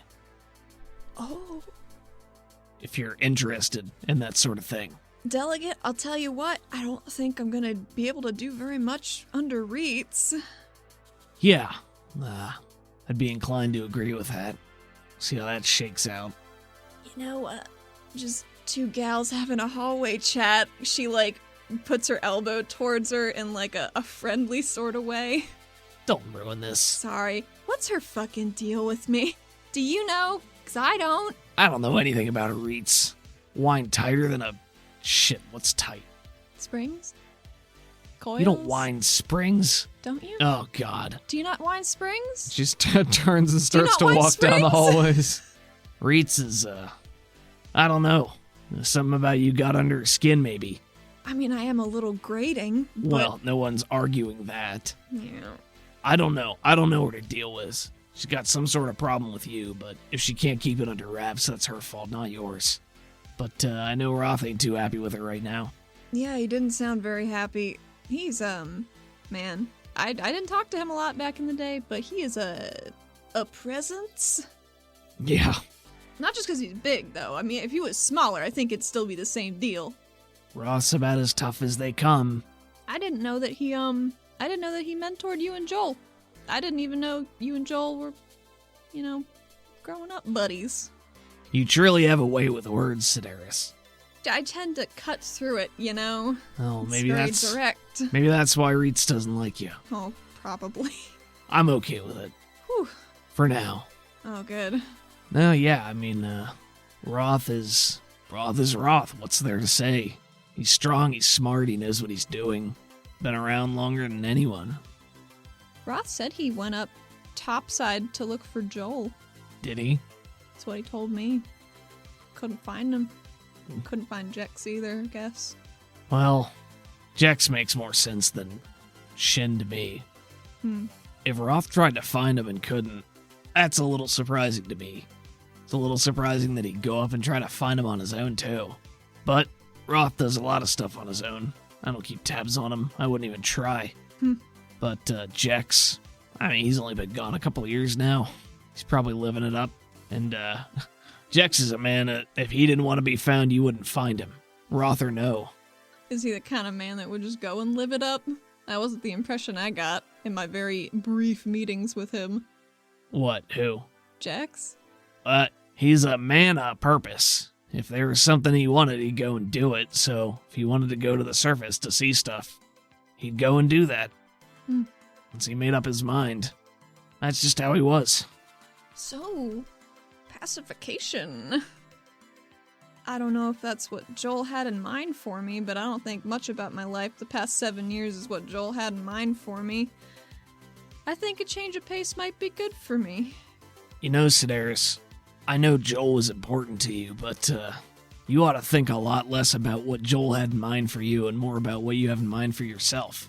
Because he ain't here to tell you what to do. And even if he was, doesn't mean it's the right thing. You gotta make up your own mind. Between you and me, I think that's why I've been a little bit more of a mess than I would have been the past couple weeks. Why? Just, I've always had a guiding influence, and I've been just very adrift. Guiding influence? Is that some sort of code for slavery? No, more for mentors. Oh, right. Well, it's always good to have people to look up to, but end of the day, even your mentors are gonna disappoint you. Everybody's different. Everybody's got their own agenda. Just gotta figure out where you draw the line. Pick out those nuggets of wisdom and leave the rest, you know? Yeah. What do they call it? Similar. Reflection? Awareness? No. Oh, I know you. Oh, fuck. Actualization? That's it. There we go. There you go. Yeah, nailing it. Well, yeah, so you want to do pacification. I think you'd be pretty good at it. You know, it takes work. Some advanced classes you gotta go through and pass. You know, time on the job, approval. Bunch of hoops to jump through. But hey, if they can push Bolt Bulig through them, I'm sure you'll be fine. I keep forgetting he's a pacifier. She makes air quotes. With her 2 Yara fingers, she only has 2. It's a dicey situation, one for each quotation mark. Yeah, exactly. Still makes me sick that he's under my umbrella. I'm sorry about that, damn. Yeah, me too. I just want to get rid of him. So, you figure out how to get rid of him. Or, I don't know, put him in a broom closet somewhere. Something. I did have a thought about that. Oh, please. Anything. Anything? Just, what is it? What do you got? Okay, so there was something weird, right? Bolt doesn't know what Shazad is. And I know Bolt doesn't know what a lot of things are. But maybe I can make him more interested in being an aspirant than a regulator. It seems like more fun, the hours are flexible, and people cheer for you when you do good things. I liked it. She pauses, walking through the hallway to turn back to you and says, "You know his ideas. That ain't that bad." Right? That's what I was thinking. Obviously he's here for somebody else's agenda, but he's like a giant baby, I guess. You know, you put something sparkly in front of him and it gets his attention, and then he's happy enough, right? I feel like he's more like a buff bird. You just gotta breadcrumb him, right? Just from the one thing to the next thing. I don't know much about birds, but I'll trust you. They're pretty dumb. Except for parrots, they laugh at you when you trip downstairs, she says, looking off into the distance. That's weird. Yeah. Well, yeah, I mean, if you can get rid of him that way too, that sounds good to me. Do my best. I don't think it'll be that hard to sell. At the very least, it'll make whoever he's working for, on the outside, make their lives a little more difficult. Sure. So what's Silas up to? Silas? Yeah. I don't know. I told him to take a nap. He didn't. 'Cause why would he? He just looks wrecked.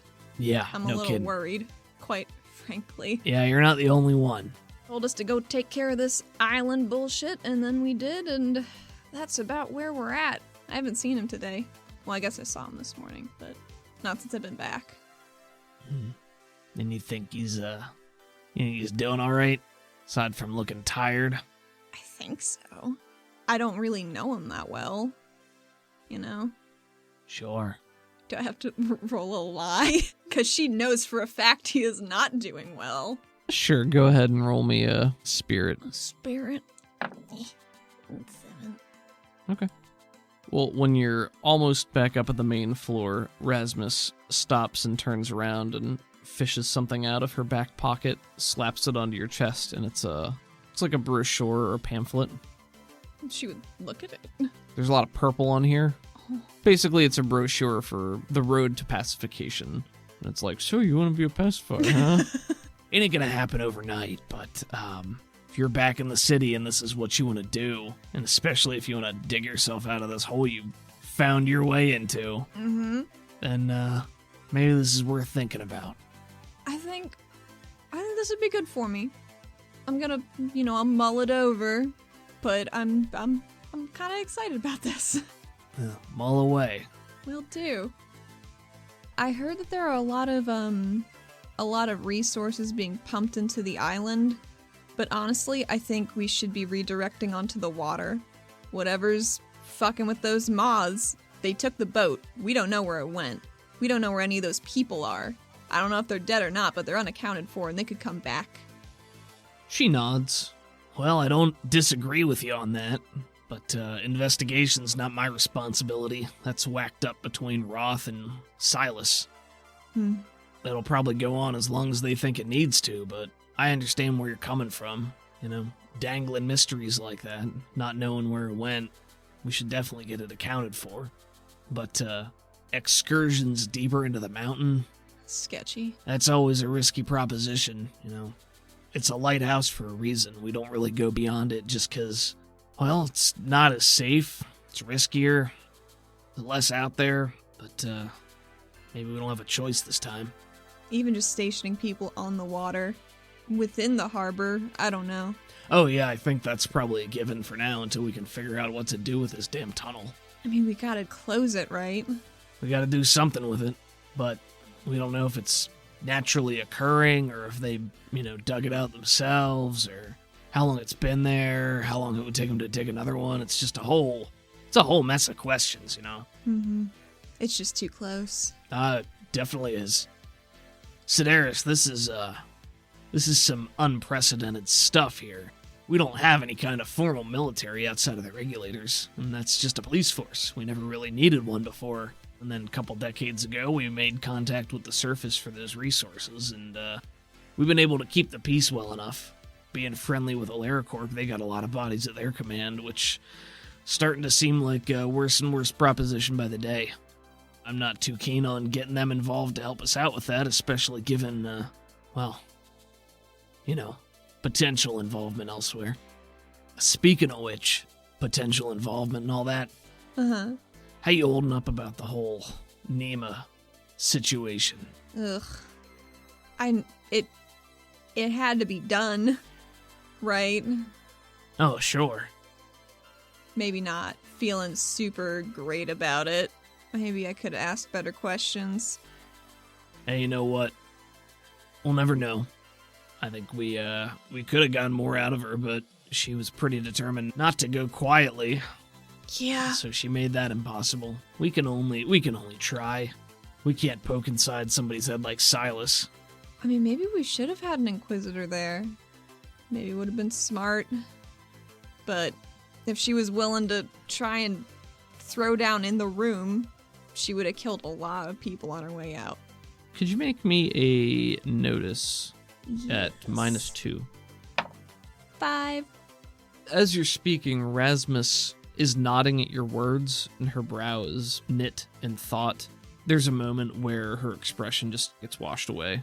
She's nodding and thinking, and then she blinks, and then her eyes flick back and forth, almost like it's like when you walk into a room and forget what you went into the room for, right? And you're just like, fuck, what was I doing here? Right. Can Athena turn on empathy? Sure. She wants to see if something's making her forget. 5. You turn on empathy. Her aura drifts outwards. It's a warm aura this time, relatively muted in tones, in a resting state, pensive, maybe some blue, as you two have been speaking, but that same distortion, that ripple that you saw before that was shared in some of the other auras is present, shimmering just a bit more than it was before. So there appears to be some sort of correlation here. Well, she doesn't want to break anything. She shouldn't in a place where she would be so easily killable. While you're doing that, Rasmus shakes her head a little bit and she says, well, yeah, maybe. Hindsight 2020, right? Yeah, that's what I keep hearing. How are you holding up, Delegate? It's been a week. Oh, well, none of my subordinates have betrayed me as far as I know, so I got that going for me. That's always nice. Yeah. Been a bit livelier than we're used to around here. Can't tell you the last time I had to kill a rogue regulator. I won't say I enjoy that, but somebody betrays our ideals like that, they gotta go. We're supposed to protect the people of this city. Sometimes it's nice just to take a tactile action. Especially if it's against AlariCorp. If they're trying to dig their little claws into us. Who are those other regulators at the top of the spire? Hmm? There were some dead folks up there. Were they regulators too? Or were they... Which ones are these that you're talking about? She's referring to the ones that were covering Nema's wingsuit escape. The ones that were firing at Lepaco. Gotcha. Back during that very hectic night. Rasmus sniffs, runs her tongue along her teeth. Oh, I thought you would have read the report, but I guess you've been sorta out of action. Turns out they were not, in fact, regulators. They had been, I don't know if smuggled in is the right word, because they probably just walked right in with Nema. Can't have been too hard for her to grab a couple of spare uniforms somewhere. Stolen some badges, something like that, and then just got them in. Were they tied to AlariCorp, or were they just random fuckers? She shakes her head. Just random from what we could tell. Maybe linked to one of these mercenary things, outfits or groups, I don't know. They were nobodies as far as we could tell. Probably what they wanted them for. Probably. Disposable. Hey, before you go, did Roth give you a job or something like that? A job? Yeah. He'd asked me to look into something, but he made it very clear it is a classified matter for right now. She nods, pretty readily understanding. Oh, you don't gotta tell me anything, but if Roth gave you something to do, it's because he thinks you're the right person to do it. So, Whatever it is, and you don't gotta tell me. Believe Roth. Trust in Roth. He won't steer you wrong. He never did for me. Athena's very suspicious, though. She's very suspicious. Would it be too much to look at her with empathy one more time? Athena's just trying to scramble for any little shred of info she can get. She is curious. She is curious. 13. Just call it nosy. Yeah. Her aura is still there. No crazy changes. I would say that there's some sincerity. It appears as though she's being straightforward. She blinks that off really quickly, and before it's too long or too heavy a silence, it's good to know that there are people that you can trust and count on. We gotta believe in each other. That's all we got, right? Yeah. Otherwise the city's... well, that's all we got. That's all we need. Oh, we could use more trustworthy people. Well, there's that. It's kind of the concept as a whole. Yeah? Right? Yeah. Yeah. Good. She just feels like every time she continues to talk with Razma, she digs herself into a dipshit hole. It's kind of weird, because I don't really do this much, but I'm sorry that you got involved in this task force thing, with Bolt. I probably should have done more to diffuse the situation as it was, but things kind of happened pretty fast, so... Someone has to make sure he's not doing dipshit stuff. You can't be there all the time, right? No. You really want to be playing public relations right now? Oh, no. But if Bolt's gonna go on the news, he loves the news. That's his favorite thing. Yeah. Well, better learn to keep your cover and your cool. They'll get you. The news? Yeah. Yeah. I gotta say, I'm pretty worried about that. Joel taught me a bunch of stuff. One of them was not talking to reporters. Well, he didn't like to do that, so it's not surprising. So, I don't like to be the bearer of bad news, but, you know how we were talking about the press? Yeah. Yeah, that's tomorrow. Fuck. Yeah. So, get yourself ready. Mm-hmm. It's customary for the head of the investigation to be the one to address the crowd. Silas ain't looking too great right now, so we're gonna relieve him of that responsibility. And since it's the Wonderbolts, Bolt is determined to be involved because he's already been out spouting his mouth, and things are just gonna get worse if we don't keep a lid on it. Yep. And, yep, that's, it's gonna be you, because you were also out there. Is there anyone else? No, it's gotta be me. God damn it. I mean, there's plenty other people, but, Listen, if half the city already hates me already, I'm just gonna dig myself into this trench, and it'll be fine. And she raises her hands to, calm herself down instead of somebody else this time. Since Silas isn't gonna be there, Roth will be present, so it'll be you and Roth and Bolt, I guess. This is one of those, publicity things that we agreed to when the deal was struck, so we're just having to creatively work around it now. Yeah, this checks out. Why wouldn't Bolt have to be there?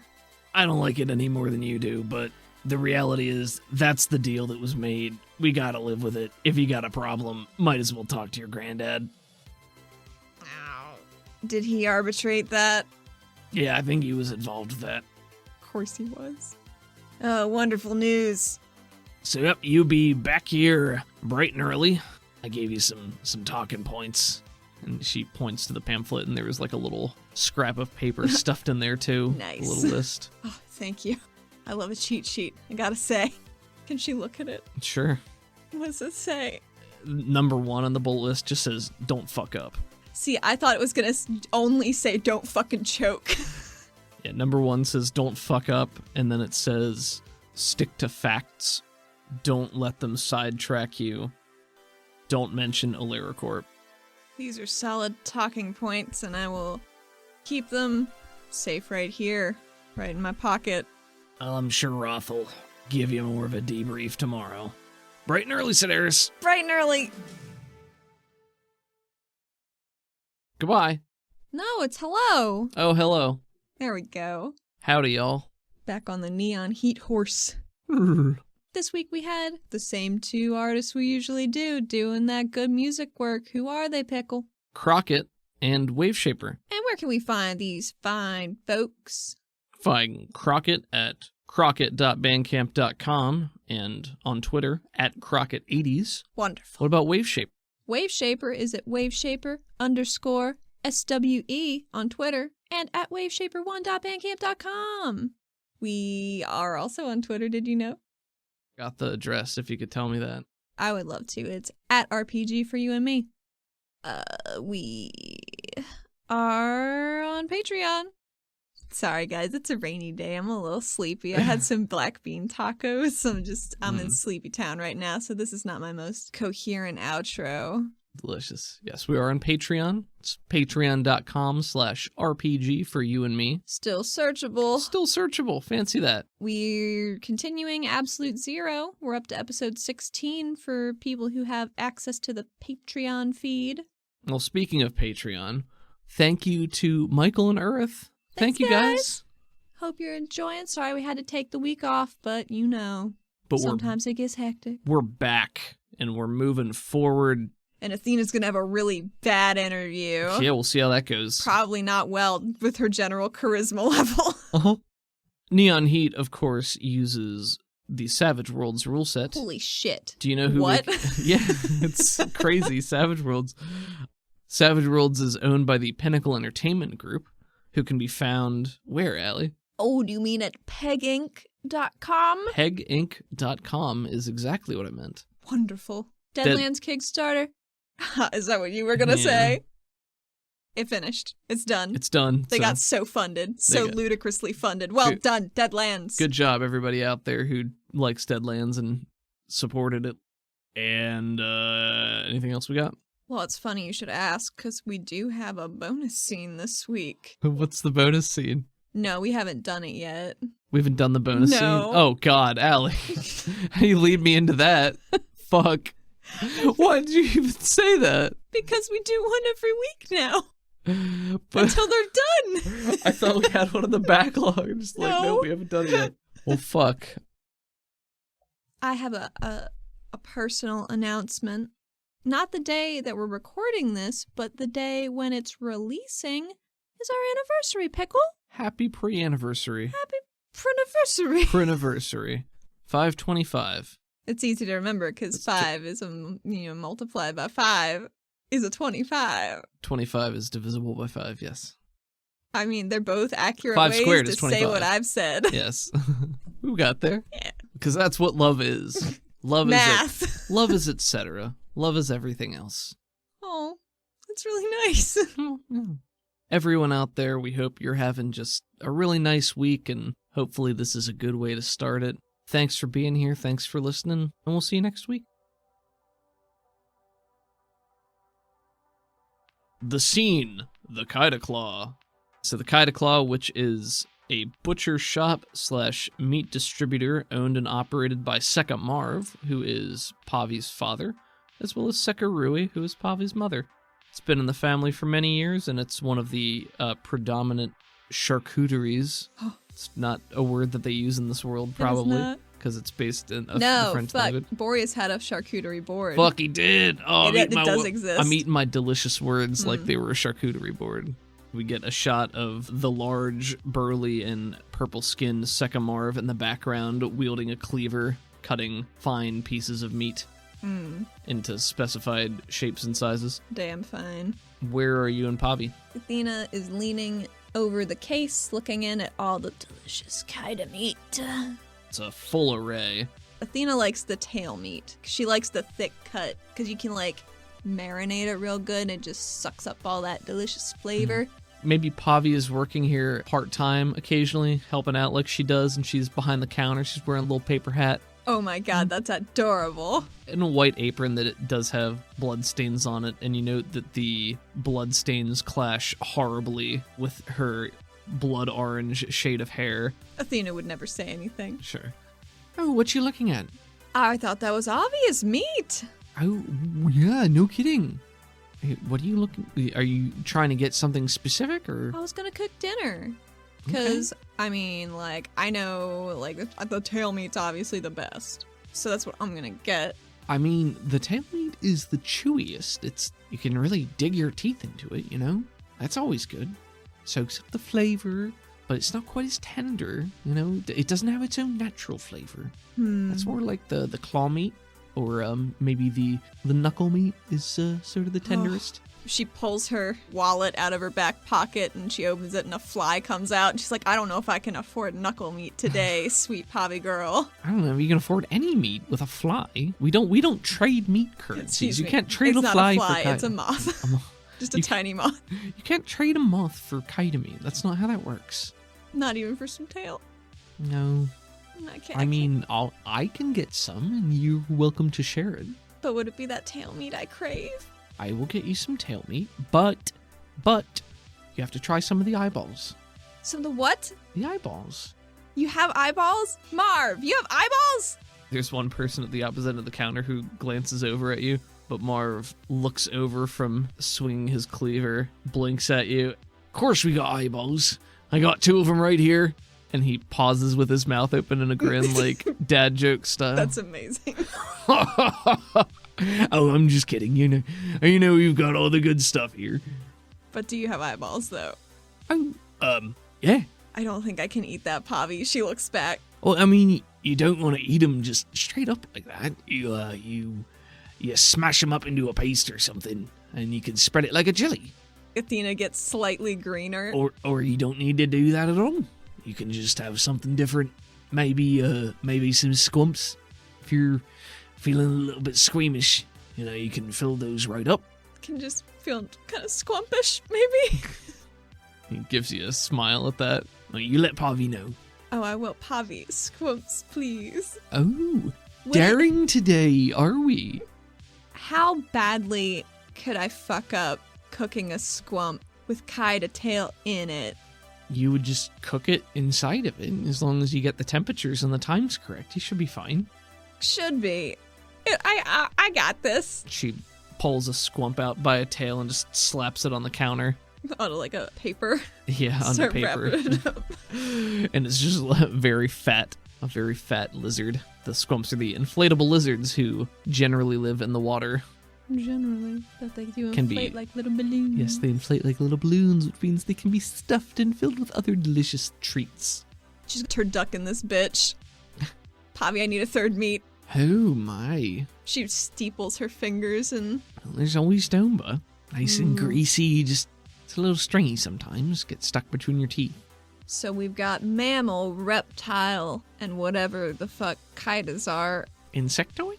I think Crustacean, that's... maybe? Crustacean, there we go. That's surf and turf, baby. That's the main several food groups. Yeah. Well, I think they're your only food groups, right? Oh, yeah. I mean, I can eat other things. I just, I need meat. I've never seen you enjoy a vegetable that much. They're just not as flavorful. I mean, meat, you just take it, you pull it right out, it's ready to go. Well, salty and savory. She's saying this, she like reaches a hand down to one of the counters in front of her and pulls a strip of meat. And Marv, is she supposed to be doing puts that? it into her mouth. She's already shoved it into her mouth when you say that. Her eyes are wide.